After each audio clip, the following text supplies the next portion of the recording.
안철수 전격 분석. 네, 일단 매우 독특한 캐릭터의 그 정치인이죠. 예. 첫째는 그 모든 캐릭터가 이 반정치적이에요. 안철수는. 그러니까 골방의 정치인이고 그다음에 사람을 좋아하지 않고 예. 그리고 사람이 떠난다는 말을 많이 들었고 실제로 많이 그랬어요. 그랬죠. 그래서 또 두 번째는 뭐냐면은 정치인에게 제일 중요한 거는 인파워먼트예요. 그러니까 각자의 자신을 도와주는 지지 세력 혹은 정치인들에게 당신은 뭘 해달라고 확실하게 임무를 줘야 돼요. 아, 그게 임무임과 동시에 신뢰. 그렇죠. 그리고 자기 자신도 여기서는 손을 띄어야 되는 거죠.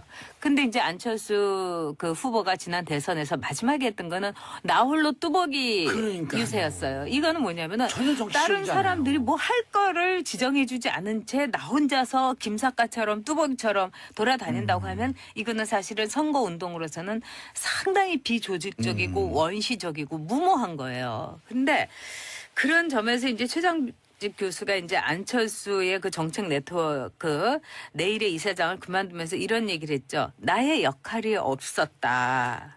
나의 주장과 나의 아이디어가 전혀 받아들여지지 않았다. 그분의 역량을 극도로 썼으면 어마어마한 바로 영향을 그거예요. 영향을 보였을 뿐인데. 네, 좋은 사람들이 모였지만 그 사람들에 대해서 할 일도 또 자신이 갖고 있는 후보로서의 말하자면 내 대신 보낸다 할 수 있는 사람이 안철수 주변에 하나도 없잖아요. 예를 들면 문재인 그거 대통령이 같아요. 이번에 아랍에미리트에 임종석 실장을 보냈는데 사람들은 그걸 어쨌든 문재인 대통령 대신에 왔다고 했지만은 안철수는 그럴 사람이 없었던 거예요. 그래서 정말 그 정치계에서 매우 독특하고 예. 이제까지 전례 없던 캐릭터의 정치적 신데렐라였다. 이 신데렐라는 또 어떤 점에서 그러냐면은 이제까지 이 정치 쪽에서 이렇게 볼 때는 계단을 밟은 정치인들이 대선 후보가 됐어요. 근데 안철수 대표의 경우에는 기본적으로 볼 때 방송에서 무릎팍도사라는 방송에서 예능 떠가지고 프로에서. 그렇죠. 그러니까 예능이 키운 이 정치 스타라는 점을 안철수 대표가 지금까지 극복을 못했던 게 아닌가. 그렇기 때문에 이번 승부수에 대해서 사람들이 글쎄 오시다 될까요? 뭐 이렇게 그런데, 보는 게 아닌가 싶어요. 그런데 정치에 들어오기 전에 자기 분야에서 네. 그 뭔가 바이러스 퇴치기 벼랑 네, 백신 네. 분야에서 네, 네. 이미 일가를 이루었고 그렇죠. 그리고 네. 그 위인전에 나올 정도로 우리 시대의 시대 교과서에도 정신에 실렸었죠. 네. 투철했던 분이었고 네. 그다음에 2011년에 서울시장 도전한다 그럴 때 무척 신선했고 그렇죠. 50% 이런 게 인데. 정치적으로 그대로 와갖고 네. 여기서 잘 살렸으면 어쨌든 정치도 외부에서 신선한 충격이 올 필요가 있을 때였었거든요. 네.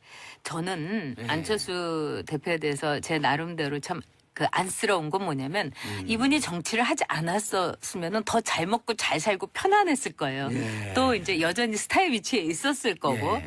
근데 정치라는 데 뛰어든 거는 아마도 매우 순수한 의지가 아니었을까. 예. 진정한 선의가 아니었을까 이런 생각이 들어요. 즉 자신에게 50%의 지지를 준 이런 국민들의 지지를 보면 이건 정말 안철수 새 정치에 대한 기대다. 기대였었죠. 그러면 이거를 내가 거부한다는 건 매우 오만하고 또 직무유기가 아닌가. 저는 이런 순수한 의지에서 출발했다고 생각해요. 근데 정치라는 거는 순수한 의지를 망가뜨리고 또 발목을 잡고 조롱하고 냉소하고 이런 거죠. 근데 그거를 안철수 대표가 이겨냈어야 되는데 지금으로 볼 때는 만신창이 일보 직전에 가서 정말 피눈물을 삼키면서 승부수를 던졌다. 이렇게밖에 볼 수가 없죠. 전 작가님 지나온 네. 얘기지만 네. 2011년 10월 26일 서울시장 재보궐선거였을 때 네.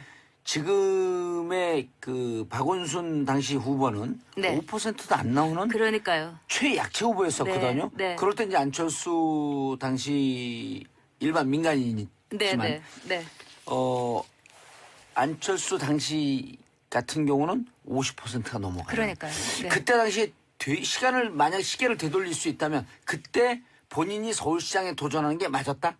저는 맞았다고 생각해요. 그렇지만 이제 또 한편으로는 안철수라는 한 개인이 볼 때 우리 정치에서 늘 지지율 싸움으로 예. 할 때 그거를 부시고 싶었던 것도 자기의 새 정치라고 생각했을 거예요. 즉 5%의 지지에 대해서 50%가 양보하고 물러선다는 것도 어떻게 보면은 안철수가 갖고 있던 어떤 새로운 정치의 모습이었기 때문에 오히려 유권자들은 그때 열광했죠. 그래서 삽시간에 순식간에 눈을 떠보니까 대선 후보가 돼버린 거예요. 근데 그 대선에서도 이제 당시에 문재인 후보에게 이제 양보를 했었는데 이런 양보의 정치에 대해서 열광했던 유권자들을 잡아두려면 어떤 게 있어야 되냐? 정치라는 건 뭐냐면 그러니까요, 진짜. 그렇죠. 즉 자신의 장점을 살렸어야 돼요. 안철수가. 근데 안철수 대표는 정치인으로서의 자신의 장점을 오히려 버리면서 민주당에 입당하고 또 민주당을 탈당해가지고 그 다음에 국민의당이라는 어떻게 보면은 거기에서 이 호남 쪽에서도 그분은 이제 그만하셨으면 정말 오래 하셨고 그동안 정말 수고하셨으니까 예. 요새 말로 그런 분들하고 다시 손을 잡은 데서 안철수의 패착이 있었다. 지금 안철수 대표가 그 하는 행보를 보면 참 고난의 행군이나 마찬가지인데 아마 그때 꼿꼿하게 자기의 위치를 점하고 있었으면 지금 굉장히 다른 성적표를 받아들일 수도 있었을 겁니다. 예. 전혁 작가님께서 보시기에 이제까지 여러 이제 잘못된 선택이 있었다라고들 많이들 얘기하는데 네. 정치를 깊게 네. 이해하고 깊게 바라보는 시선에서 정치인 안철수로서 가장 잘못된 선택이 뭐였었던 것 같아요? 제가 보기에는 어디서부터 이게 잘못 끼어진 거예요? 민주당에 들어간 거였다고 생각해요. 아. 네. 지금 안철수는 그 당시 굉장히 많은 자산을 갖고 있었잖아요.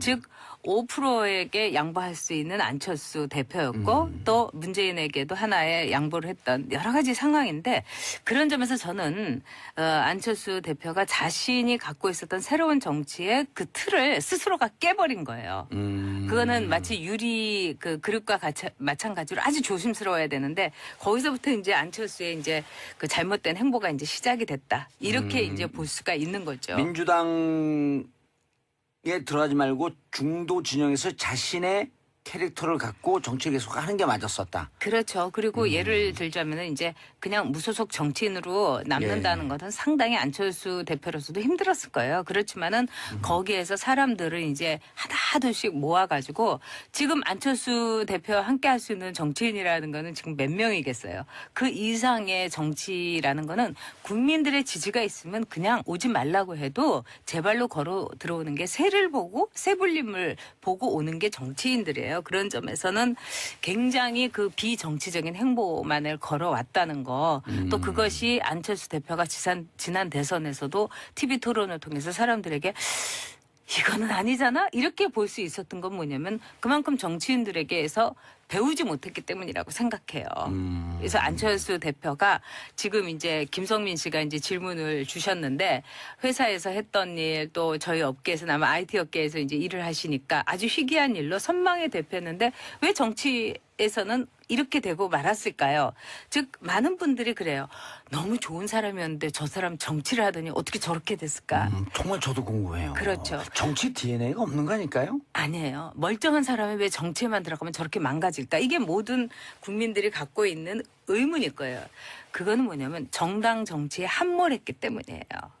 이 정당이라는 곳에서 구 정치에 자신을 담으면서 자신의 컬러와 자신의 장점을 잃어버리는 것. 이런 점에서 저는 안철수 대표가 정당 정치에서 새로운 길을 진즉 갔으면은 지금과 같은 고통은 없었을 거다 이렇게 보죠. 사람들이 떠나는 건 어떻게 보세요, 그거는? 그거는 이제 안철수 그건 정말 이해가 안 돼요. 정치인으로서 약점 아니에요? 저도 뭐 그런 얘기 한 적 있어요 방송에서. 네. 근데 그 얘기는 많이 했으니까 다른 측면에서 얘기하면 정치인들도 나빠요. 이 국민의당이라든가 몇몇 안철수 대표와 달쌈스벳이에요? 네? 달쌈스벳 달면 삼큐 쓰면 맨날 뭐 달쌈스벳. 그런 것도 그런 게 크죠. 근데 제가 보기에는 정치인들은 좀 약간 이런 말씀을 제가 너무 심하게 할지 모르지만 약간 거지 근성이 있는 것 같아요. 정치인들이요? 네. 충격. 제가 뭐 자유한국당의 전전당에서도 느꼈는데 예. 돈이 많은 사람, 재산이 많다고 하면은 그 사람에게서 너무 돈에 대해서 기대를 많이 해요.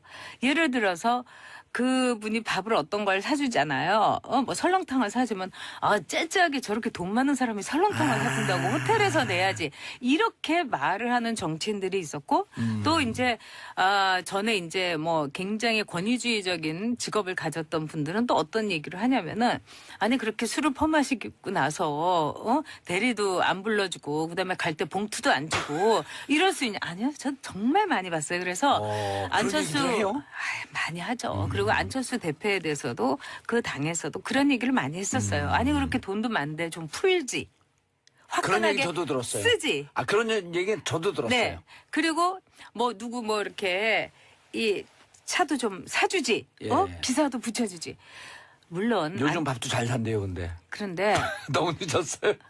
아니 늦었다기보다는 저는 밥을 사달라고 하는 정치인들이 문제라고 봐요. 아니, 그러니까 굳이 아니 밥을 내 사 이유가 뭐가 있어요, 밥그릇 그러면. 내가 채우고 내 밥 내가 사 먹으면서 정치를 해야지 새로운 정치가 시작되지. 정말 맞아요. 저기 참신하고 이런 사람들이 맨날 남한테 밥 사달라고 하고 안철수 제가 대표가 한마디 해도 돼요? 밥 사준 사람 아니잖아요. 네 입으로 들어가는 밥 네 돈으로 묵으라. 그렇죠. 저도 그렇게 생각해요. 그걸 밥을 사달라니까 그러니까 요새 먹으면 말로 되지. 내 팔 내가 흔들고 예. 그거하고 똑같은 거예요. 네 팔 네가 흔들고 이 우리나라 정치인들도 그런 점에서 예. 안철수 대표의 어떤 이 돈에 대해서 안철수 대표를 일종의 그 돈주머니로 보는 시각 이거에서 벗어나야 돼요. 맞아요. 오늘 저는 그런 컨셉 거를 좋아요. 너무 봤기 때문에 오늘 컨셉 좋아. 네 밥 네가 묵으라. 속이 다 시원하네. 후원금 달라 그러고 그 네. 후원금으로 밥 먹으면 되잖아요. 어떻게 아니 보면. 그리고 왜 정치인들이 맨날 호텔에서 좋은 밥을 먹어야 돼요? 맞아요. 오히려 우리 국민들이 먹는 밥하고 똑같은 수준의 밥을 먹어야 돼요. 예. 저는 그래서 자유한국당의 전전당에 있을 때도 제발 이러지 말아라. 거지냐. 기본납법 3만 원에서 5만 원 올리는 거 그런 거 하지 말아야 돼요. 네, 그러고 이랬어요. 지금 자유한국당의 전전당에서 왜 어떻게 자기의 지역구에 있는 지역 구민보다 더 좋은 밥을 먹어야 되냐.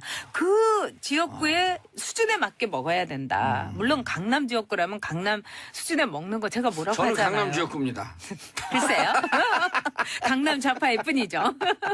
자, 안철수 대표와 유승민 네. 대표 둘이 만나면 지금 이제 유승민 대표 흥분했어요. 유승민 또 전문가 아니에요. 그러니까 유승민 대표의 경우는 지금 뭐 이렇게 잃을 게 없어요. 예. 안철수가 잃을 게 없다 하지만 진짜 잃을 게 없는 사람이 예. 유승민이잖아요. 아니, 근데 안철수 대표는 저렇게 선언하면서 갈 길이 많아진 것 같아요. 그렇죠. 유승민 대표는. 그렇고 또 안철수 그 대표가 예, 시간 많아요. 저렇게 괜찮아요. 이 실패를 한다 하더라도 예. 안철수라는 한 정치인이 여기서 상처를 입고 또 마침내 정치적인 목숨을 정말 단두대에서 이렇게 사라지게 했지만 그는 이슬이 아닐 거라고 저는 생각을 해요. 예. 사라진다 한들. 근데 이제 유승민 대표의 경우는 계속 이렇게 눈치 보다가 예. 어저께까지만 해도 뭐 신중하게 대처하겠다 이러면서 간을 계속 보다가 진짜 간철수가 아니라 간승민이었던 거죠. 그러다가 오늘 뭐라고 하냐면은 적극적으로 이제 뭐 만나보겠다 예. 이런 이제 러브콜을 보내는 거는 뭐 이제 창구를 통해서 그렇죠. 뭐 만나겠다. 유승민 대표는 아마 지금 이제 계산기를 이제 두드려 본 거예요. 일단 이 통합이 됐으면 누가 대표가 되면 좋을까 이런 여론조사에서 유승민이 안철수를 앞섰잖아요. 앞섰어요? 앞섰어요. 오. 그런 점에서 예. 매우 한껏 고무돼 있고 아하. 두 번째는 내가 안철수쯤이야 이런 식의 굉장히 이 유승민 대표는 마초 기질이 있어요. 정치적으로도 마초 그 얘기 여러 기질이 차례 있고. 하셨잖아요. 그렇기 때문에 이제 정치적인 마초 본능이 되살아 난 거예요. 그리고 또 다른 정치인들 좀 알로 보는 기질도 있고. 그런 거 있죠. 내가 굉장히 똑똑하니까. 네. 그렇기 때문에 안철수 대표의 이런 행보에 대해서 지금 안철수 대표가 자신을 던졌기 때문에 내가 이렇게 가만히 있다가는 정치라는 거는 행동하는 사람의 것이에요. 맞아요. 언제 뒤집힐지 모르는 거예요, 그러니까 이게. 수동태로 있다간 이러다가 내가 또 이렇게 또 여론조사라는 건 언제 또 뒤집힐지 모르는 거니까 지금 빨리 깃발을 꽂아야 되겠다. 예. 이래가지고 오늘 강력한 멘트를 했더라고요. 적극적으로 이제 한번 우리 합당에 대해서 절차도 알아보자 이러는데 정치는 제가 맨날 다큐라고 하면서 예능이 아니라고 하는데 일단 드라마라는 점에 있어서 누가 더 드라마틱하게 예. 정치적인 행보를 가느냐 이런 점에서는 지금 안철수가 상당히 앞서 있다 이렇게 보고 있어요. 예, 통합 반대편 박지원 전 대표가 네. 3, 4등이 합동하면 꼴등 된다. 근거와 논리적 근거는 없는데 뭔가 말이 그럴듯해 보여요. 지금 이제 박지원 전 대표에 대해서는 많은 사람들이 그분에 대해서 그분은 뭘 갖고 있다. 또 그분은 뭐가 풍부하다. 뭐 이런 거에 뭐라는 건 아마 뭐 그분이 특출한 정치적인 팬덤이 있는 것도 아니고 예. 능력이 있는 것도 아니고 미래가 있는 것도 아니고 뭘 갖고 있는지 아실 거예요. 그런 점에서 박지원 대표에 대해서 만만치 않게 보는 건 사실이죠. 그러나 제가 보기에는 이제 정치인이 자기 소명을 다해야 될 때가 있어요. 예. 그 중에 하나가 사라져 주는 거예요. 네? 사라져 주는 거. 그 전에 그 저는 호남을 위해서 이분이 좀 사라져 주셨으면 좋겠어요. 아니 17대를 끝나고 그만둔 네. 김용갑 의원인가요? 네. 삼선하고 네. 떠난 분. 네. 여의도 보면서 나 할 만큼 다 했다. 이게 무슨 마르고 닳도록 대를 이어서 할 직업이냐 하면서 던졌을 때 그분이 우리 솔직히 말씀드리면 좌파나 진보 중에서 보수 꼴통이라고 표현했었거든요. 네. 근데 떠날 때 깔끔하게 떠나는 모습을 보면서 이미지가 이제 완전히 그럼요. 틀려지더라고. 그리고 국회에서도 그분하고 같이 상임위를 했던 김용갑 씨 분은 맞죠? 김용갑 의원 다 저기 그때 열린우리당 의원들조차도 굉장히 좋아했어요. 왜냐하면 같이 상임위를 해보면 네 10분 전에 딱 와서 있으시고 그다음에 아주 깔끔한 분이에요. 멋진 모습이었어요. 네. 지나 보면. 그리고 이제 김용갑 의원하고 저거는 참 잘 지냈는데 나중에 이제 제가 박근혜 그 전 대통령한테 등을 돌려서 저를 무지무지 미워하셨어요. 박근혜 대통령하고 또 친했나요? 그분하고? 아우 그분은 대단한 그 박근혜 친박. 네 그렇지만은 그분이 최근 들어서 인터뷰를 하면서 내가 국민들에게 면목이 없다. 박근혜를 지지했기 때문에 그리고 오, 그런 이럴 얘기도 줄 했어요? 몰랐다. 오. 그럼요. 그래서 처절한 어떤 반성문을 쓰셨는데 저는 그런 것이 노 정치인의 모습이라고 생각해요. 국정농단의 실세, 우리의 최순실 씨가 박근혜와 함께 대내외 정치 활동에 깊이 관여한 정황이 담긴 녹취록이 법정에서 공개가 됐어요. 이게 이제 법정에서 공개된 거기 때문에 우리는 이제 기사로 녹취록만 받아볼 수밖에 없는데 이게 지금 내용이 되게 재밌는 게 많이 들어 있습니다. 그동안 이야기로만 전해졌던 거죠. 이렇게 최순실이 청와대에 직접 가서 여러 수석들하고 이런저런 회의를 했다고 이야기 에피소드 형태로만 전해졌는데 이번에 녹취록이 공개된 건 처음이죠. 그렇죠. 이게 박근혜와 정호성과 최순실이 회의하는 육성이 녹음이 된 거예요. 들어보고 싶은데 어떻게 들을 수가 저도 없을까요? 궁금해 죽겠어요. 네. 근데 이 녹음이 된 것을 이번에 CD로 구워서 법정에 제출을 했어요. 어떤 내용인지 잠시 이야기를 해드리면 최순실, 박근혜, 정호성 이렇게 셋이 앉아있는 자리에서 박근혜가 이렇게 말합니다. 새 정부에서 하려는 게 크게 두 가지가 있다. 하나는 복지, 하나는 창조경제. 창조경제를 통한 경제성장. 자, 두 가지가 중요하고 그 다음엔 한반도 신뢰 평화를 구축하겠다. 이렇게 얘기를 해요. 굉장히 정상적인 것 같죠? 그러면서 최순실이 경제부흥이라는 단어가 좋네요. 라고 이야기를 하니까 박근혜가 경제부흥, 국민행복이라고 대답을 합니다. 여기에 최순실이 국민행복도 좋다. 라고 화답을 합니다. 이거 정말 중요한 건 이 톤이 중요한 거거든요. 예를 들어서 박근혜의 독특한 그 어물어물하는 그 말투 있죠. 그 새 정부에서 하려는 게 크게 두 가지다. 복지, 창조 경제를 통한 경제 성장. 그리고 그 다음에 한반도 신뢰 평화 구축. 이렇게 유리하게 말해지는 않았을 거란 말이죠. 아, 그렇죠. 떠듬떠듬 했겠죠. 떠듬떠듬 이렇게 이런 키워드만 가지고 이야기를 하면 최 씨가 이제 경제부흥이라는 단어가 좋아. 그러니까 딱 이렇게 이야기를 했지 않았을까. 마치 컨펌해주는 것처럼 그래 여기 이게 그러니까 좋다. 그러면 박근혜가 경제부흥 국민행복 이렇게 이게 이제 앞에 국민행복이라는 단어는 박근혜의 공약사항 중에 하나였어요. 네. 그러니까 경제부흥이라는 단어가 좋아. 그러니까 네. 경제부흥, 국민행복 이렇게 이제 반응이 나온 거예요. 그러니까 또 최순실이 국민행복 좋네 이런 거. 컨펌해주는 역할이네. 네. 여기에 또 최순실이 이렇게 이야기를 합니다. 거기에 문화를 넣으셔서 국가 기조가 형성이 돼야 재외 공관하고 대사관하고 그런 걸 다 내려주셔야 됩니다. 그게 이번 취임사에 나와야 됩니다. 이것도 이 대화를 하기 그 전에 우리가 지금까지 이런 걸 세팅해놨으니까 미리 사전적인 어떤 이야기가 있었지 않았을까 상상할 수밖에 없잖아요. 베트남 공사에도 사전 작업을 해놓은 게 있고 라오스에도 작업을 해놓은 게 있고 K타운이라고 해요. K타운이라고 해가지고 여러 군데 나라에다가 미리 깔아놓은 것들이 있었잖아요. 그래서 그런 것들을 하나로 묶어가지고 아도를 치려면 이제 취임사에 문화 관련된 이야기를 꼭 해야 된다. 그런 이야기였겠죠. 이게 정말 웃겨요. 이게 맨 처음에 고영태 씨가 연설문을 썼다는 이야기를 들었다. 이걸로 출발을 하잖아요. 그러다가 태블릿 PC가 발견이 되고 그 태블릿 PC에 진짜 연설문 같은 게 들어있었고 근데 이번에 녹취록을 이렇게 나오면서 이게 완전히 빼도 박도 못하는 기정사실이 돼버렸어요. 예, 완전히 이제는 사다리꼴이 완전히 완성된 거고요. 사다리가 완성된 거고 밑에서부터 위에까지 이제 일목요연하게 정리가 되는 거죠. 그 2013년 11월에 유럽 순방 갈 때도 그렇습니다. 국정원 대외선 개입 논란 때문에 문제가 많았는데 이때 아무런 입장을 내놓지 않고 나가려고 하니까 최순실이 또요 정호성에게 이렇게 말합니다.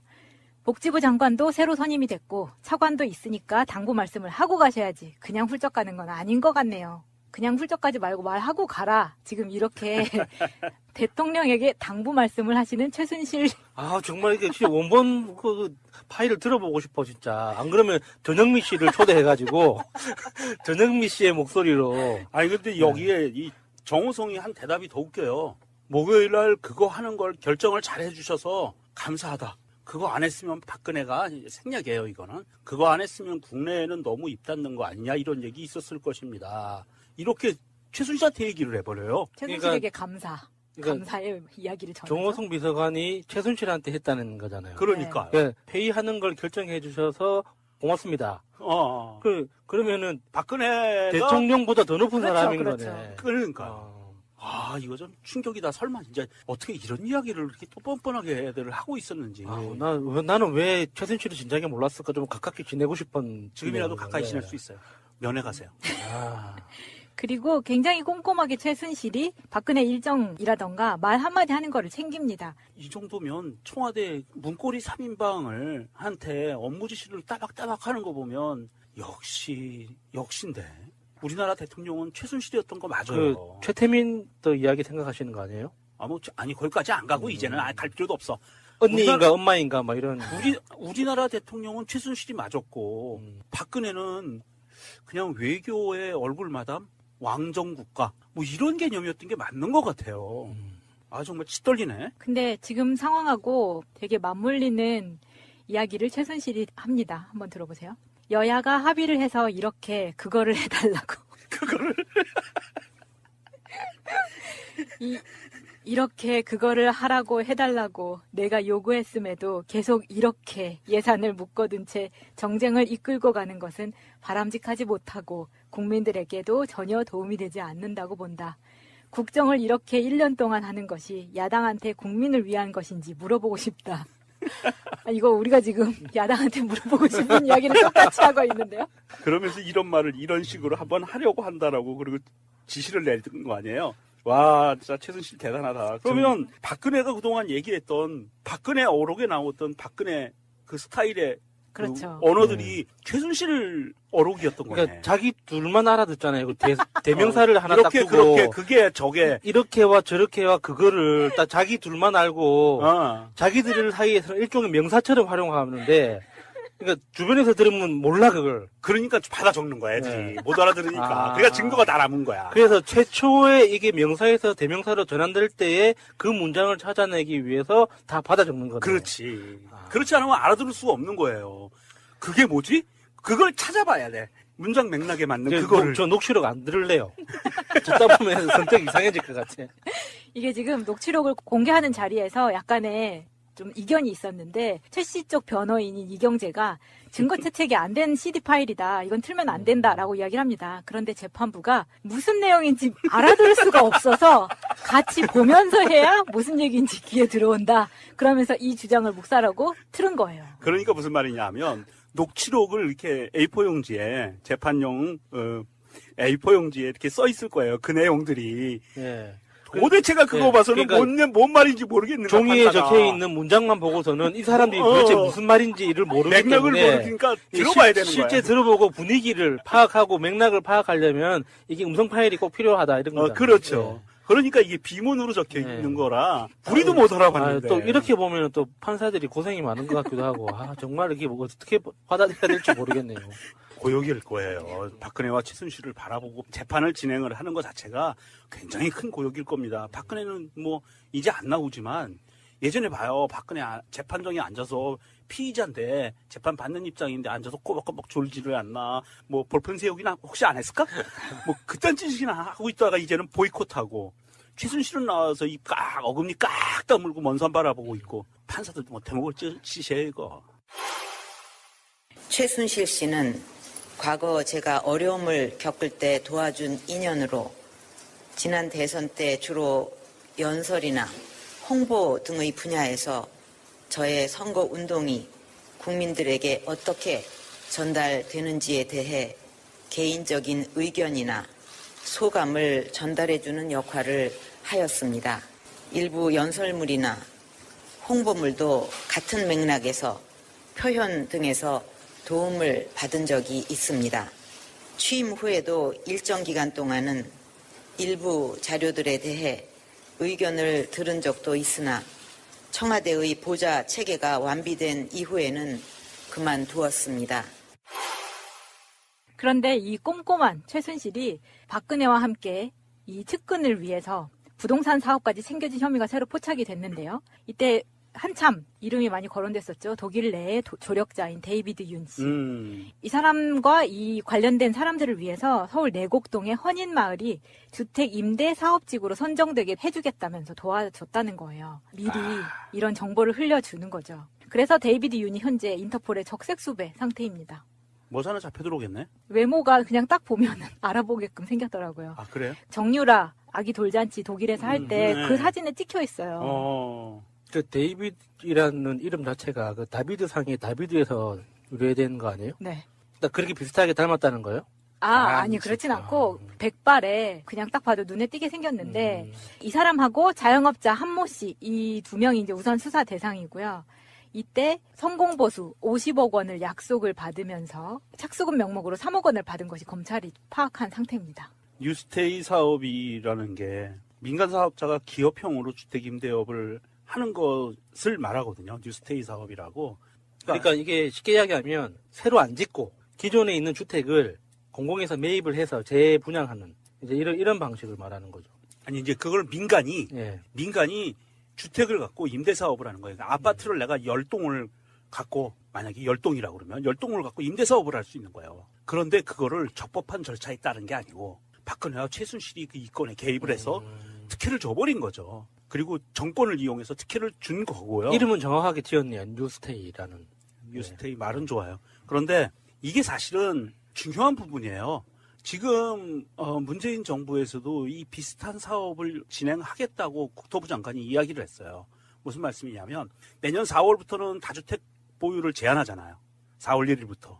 그러면서 그 전에 이 다주택을 갖고 있는 사람들이 임대사업자 신고를 해라. 그리고 임대사업자 신고를 하면 소득신고가 되는 거잖아요. 임대료를 받아서 소득신고를 100% 하면 건강보험료를 좀 깎아주게. 신고해. 안 하면 너희들 다쳐. 이렇게 이제 정책이 나왔는데 맥락은 완전히 달라요. 그런데 맥락은 다른데 박근혜 정부 시절에 이 박근혜와 최순실이 데이비드 윤과 한씨 이 양반들한테 특혜를 주기 위해서 뉴스테이 사업을 그렇게 헌인지구에다가 만들어주려고 했다라는 게 정황이 포착이 되고 뇌물을 받았다는 거잖아요. 그러면 뭐 이 데이비드 윤 들어오면 더 많은 혐의가 밝혀지겠는데요. 그동안 독일에 도피시키려고 했던 그 자금들에 대한 내역들 뭐 이런 부분들도 나오지 않을까 싶으네요. 그때의 상세한 이야기. 이 사람이 그때 당시에 굉장히 독일 생활을 도와준 사람으로 핵심이죠. 네, 네. 핵심 인물이기 때문에요. 정유라가 계속 도피하고 은닉하고 언론사로부터 숨어들을 수 있었던 가장 핵심이 데이비드 윤이었던 걸로 파악이 되고요. 이 사람은 단독으로 움직여서는 불가능한 일들을 했어요. 우리나라 정보기관으로부터도 숨었어요. 그랬던 사람이기 때문에 이 사람한테 깊숙하게 국정원도 관련이 돼 있을 거고 검찰 일부, 경찰 일부, 국세청 일부, 금융감독원 일부, 은행권 일부 다 관련이 돼 있을 거예요. 데이비드 윤 씨 이 방송을 들으신다면 강 근처에 가지 마십시오. 큰일 납니다. 위험합니다. 그리고 번개탄 없는 나라에만 계세요.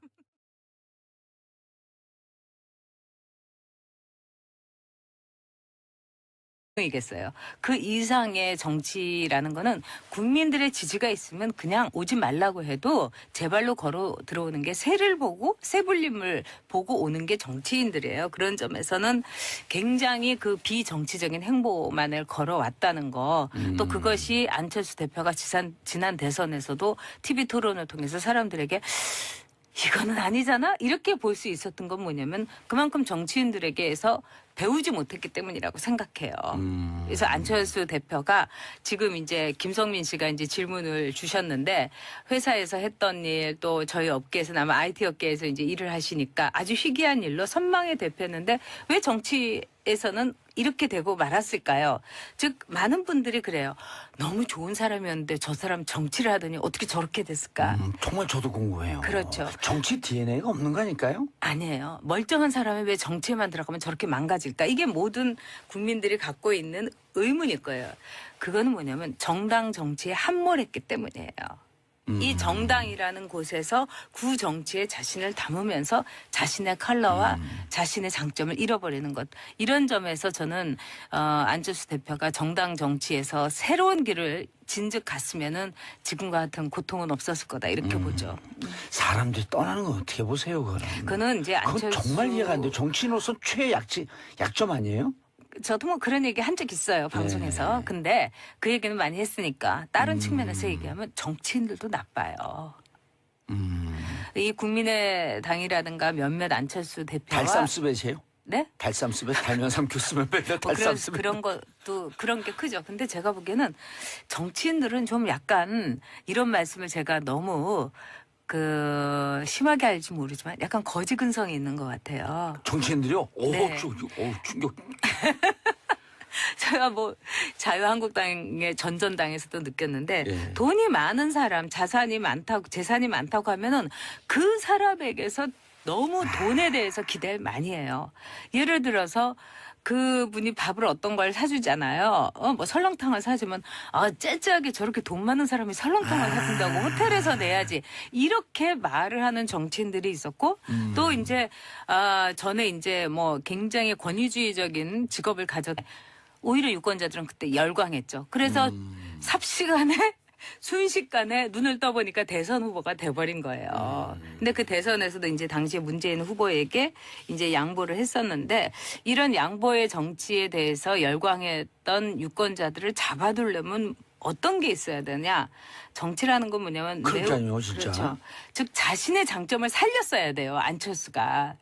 근데 안철수 대표는 정치인으로서의 자신의 장점을 오히려 버리면서 민주당에 입당하고 또 민주당을 탈당해가지고 그 다음에 국민의당이라는 어떻게 보면은 거기에서 이 호남 쪽에서도 그분은 이제 그만하셨으면 정말 오래 하셨고 그동안 정말 수고하셨으니까 요새 말로 그런 분들하고 다시 손을 잡은 데서 안철수의 패착이 있었다. 지금 안철수 대표가 하는 행보를 보면 참 고난의 행군이나 마찬가지인데 아마 그때 꼿꼿하게 자기의 위치를 점하고 있었으면 지금 굉장히 다른 성적표를 받아들일 수도 있었을 겁니다. 예.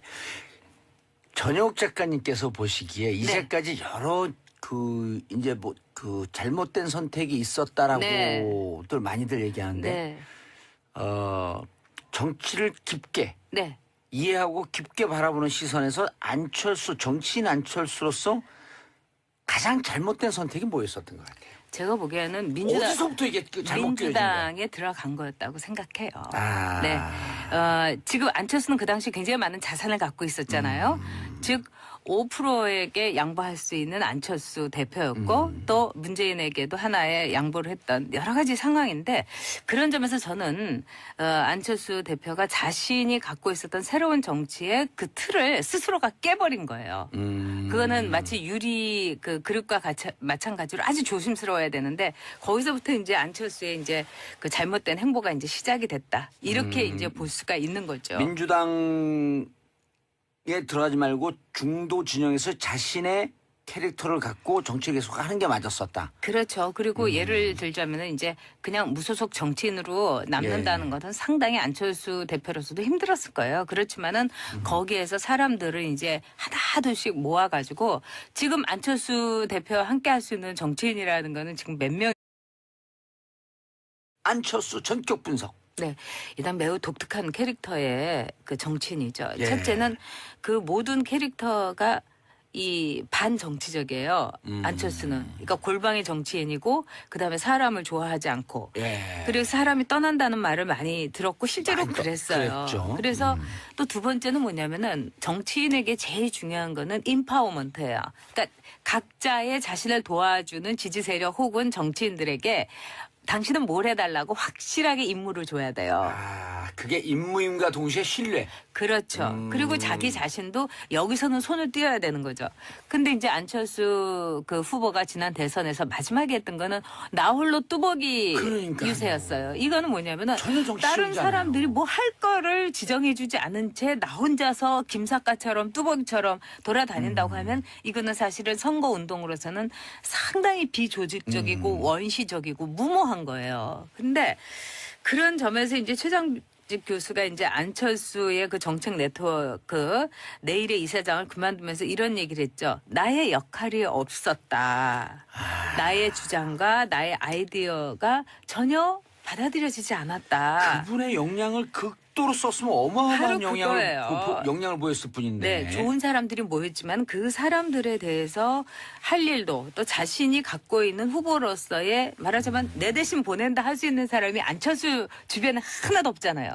예를 들면 문재인 그거 대통령이 같아요. 이번에 아랍에미리트에 임종석 실장을 보냈는데 사람들은 그걸 어쨌든 문재인 대통령 대신에 왔다고 했지만은 안철수는 그럴 사람이 없었던 거예요. 그래서 정말 그 정치계에서 매우 독특하고 예. 이제까지 전례 없던 캐릭터의 정치적 신데렐라였다.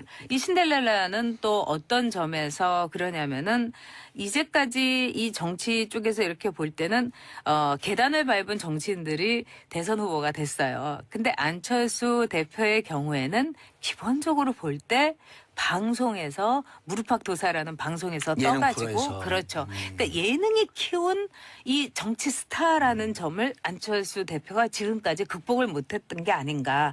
그렇기 때문에 이번 승부수에 대해서 사람들이 글쎄 오시다 될까요? 뭐 이렇게 그런데, 보는 게 아닌가 싶어요. 그런데 정치에 들어오기 전에 자기 분야에서 네. 그 뭔가 바이러스 퇴치기 벼랑 네, 백신 네. 분야에서 네, 네. 이미 일가를 이루었고 그렇죠. 그리고 네. 그 위인전에 나올 정도로 우리 시대의 시대 교과서에도 정신에 실렸었죠. 네. 투철했던 분이었고 네. 그다음에 2011년에 서울시장 도전한다 그럴 때 무척 신선했고 그렇죠. 50% 이런데 인데. 정치적으로 그대로 와갖고 네. 여기서 잘 살렸으면 어쨌든 정치도 외부에서 신선한 충격이 올 필요가 있을 때였었거든요. 네. 저는 네. 안철수 대표에 대해서 제 나름대로 참 그 안쓰러운 건 뭐냐면 이분이 정치를 하지 않았었으면은 더 잘 먹고 잘 살고 편안했을 거예요. 예. 또 이제 여전히 스타의 위치에 있었을 거고. 예. 근데 정치라는 데 뛰어든 거는 아마도 매우 순수한 의지가 아니었을까. 예. 진정한 선의가 아니었을까 이런 생각이 들어요. 즉 자신에게 50%의 지지를 준 이런 국민들의 지지를 보면 이건 정말 안철수 새 정치에 대한 기대다. 기대였었죠. 그러면 이거를 내가 거부한다는 건 매우 오만하고 또 직무유기가 아닌가. 저는 이런 순수한 의지에서 출발했다고 생각해요. 근데 정치라는 거는 순수한 의지를 망가뜨리고 또 발목을 잡고 조롱하고 냉소하고 이런 거죠. 근데 그거를 안철수 대표가 이겨냈어야 되는데 지금으로 볼 때는 만신창이 일보 직전에 가서 정말 피눈물을 삼키면서 승부수를 던졌다. 이렇게밖에 볼 수가 없죠. 전 작가님 지나온 얘기지만 네. 2011년 10월 26일 서울시장 재보궐선거였을 때 네. 지금의 그 박원순 당시 후보는 네. 5%도 안 나오는 그러니까요. 최약체 후보였었거든요. 네, 네. 그럴 때 이제 안철수 당시 일반 민간인이지만 네, 네, 네. 안철수 당시 같은 경우는 50%가 넘어가요. 그러니까요. 네. 그때 당시에 만약 시계를 되돌릴 수 있다면 그때 본인이 서울시장에 도전하는 게 맞았다? 저는 맞았다고 생각해요. 그렇지만 이제 또 한편으로는 안철수라는 한 개인이 볼 때 우리 정치에서 늘 지지율 싸움으로 예. 할 때 그거를 부수고 싶었던 것도 자기의 새 정치라고 생각했을 거예요. 즉 5%의 지지에 대해서 50%가 양보하고 물러선다는 것도 어떻게 보면은 안철수가 갖고 있던 어떤 새로운 정치의 모습이었기 때문에 어떤 분들은 또 어떤 얘기를 하냐면은 아니 그렇게 술을 퍼마시고 나서 대리도 안 불러주고 그다음에 갈 때 봉투도 안 주고 이럴 수 있냐? 아니요, 전 정말 많이 봤어요. 그래서 안철수 그런 얘기도 해요? 많이 하죠. 그리고 안철수 대표에 대해서도 그 당에서도 그런 얘기를 많이 했었어요. 아니 그렇게 돈도 많은데 좀 풀지. 그런 얘기 화끈하게 저도 들었어요. 쓰지. 그런 얘기는 저도 들었어요. 네. 그리고 뭐 누구 뭐 이렇게 이 차도 좀 사주지. 예. 기사도 붙여주지. 물론 요즘 밥도 잘 산대요, 근데. 그런데 너무 늦었어요. 아니 늦었다기보다는 저는 밥을 사달라고 하는 정치인들이 문제라고 봐요. 아니, 그러니까 굳이 아니 밥을 내 사는 이유가 뭐가 있어요, 밥그릇 그러면. 내가 채우고 내 밥 내가 사 먹으면서 정치를 해야지 새로운 정치가 시작되지. 정말 맞아요. 저기 참신하고 이런 사람들이 맨날 남한테 밥 사달라고 하고 안철수 제가 대표가 한마디 해도 돼요? 밥 사준 사람 아니잖아요. 네 입으로 들어가는 밥 네 돈으로 먹으라. 그렇죠. 저도 그렇게 생각해요. 그걸 밥을 사달라니까 그러니까 요새 먹으면 말로 되지. 내 팔 내가 흔들고 예. 그거하고 똑같은 거예요. 네 팔 네가 흔들고 이 우리나라 정치인들도 그런 점에서 예. 안철수 대표의 어떤 이 돈에 대해서 안철수 대표를 일종의 그 돈주머니로 보는 시각 이거에서 벗어나야 돼요. 맞아요. 오늘 저는 그런 컨셉 거를 좋아요. 너무 봤기 오늘 때문에 컨셉 좋아. 네 밥 네가 먹으라. 속이 다 시원하네. 후원금 달라 그러고 그 네. 후원금으로 밥 먹으면 되잖아요. 어떻게 아니 보면. 그리고 왜 정치인들이 맨날 호텔에서 좋은 밥을 먹어야 돼요? 맞아요. 오히려 우리 국민들이 먹는 밥하고 똑같은 수준의 밥을 먹어야 돼요. 예. 저는 그래서 자유한국당의 전전당에 있을 때도 제발 이러지 말아라. 기본값 거지냐. 3만 원에서 5만 원 올리는 거 그런 거 하지 말아야 돼요. 네, 그러고 이랬어요. 지금 자유한국당의 전전당에서 왜 어떻게 자기의 지역구에 있는 지역 구민보다 더 좋은 밥을 먹어야 되냐. 그 지역구의 수준에 맞게 먹어야 된다. 물론 강남 지역구라면 강남 수준에 먹는 거 제가 뭐라고 저는 하잖아요. 강남 지역구입니다. 글쎄요. 강남 좌파일 뿐이죠. 자, 안철수 대표와 유승민 네. 대표 둘이 만나면 지금 이제 유승민 대표 흥분했어요. 유승민 또 전문가 아니에요. 그러니까 유승민 대표의 경우는 지금 뭐 이렇게 잃을 게 없어요. 예. 안철수가 잃을 게 없다 하지만 진짜 잃을 게 없는 사람이 예. 유승민이잖아요. 아니 근데 안철수 대표는 저렇게 선언하면서 갈 길이 많아진 것 같아요. 그렇죠. 유승민 대표는. 그렇고 또 안철수 그 대표가 예, 시간 많아요. 저렇게 괜찮아요.